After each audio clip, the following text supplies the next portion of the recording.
Когато изпомпвате силно замърсени води, най-важно е правилната връзка и защитата на помпата.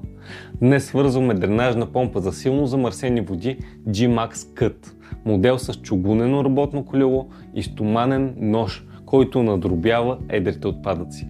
Фабричният поплавък се грижи помпата да не работи на сухо и предпазва мотора. Започваме от изхода на помпата. Към накрайника с диаметър 63 мм свързваме смукателен маркуч Bullflex 10 SSZ. Избираме точно този модел, защото лесно засмуква тиня, кал и отпадни води. Той е свръхеластичен и остава гъвкав дори при температури до минус 40 градуса. След като сме осигурили надежно отвеждане на водата, идва ред на управлението.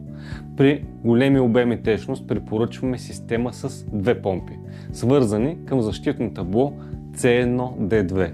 То следи натоварването и спира помпата при задръстване, за да предпази нейния двигател. Освен това, управлява работата интелигентно. При ниски нива работи само едната помпа, а при по-сериозен приток автоматично включва и втората.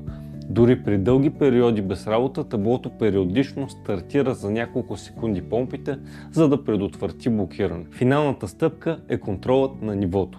За по-широки шахти използваме поплавъци, а за тесни и дълбоки пространства – сонди. Така помпите работят само когато е необходимо и остават защитени през цялото време. Ако имате въпроси или нужда от съдействие, нашия екип е винаги на разположение да ви помогне.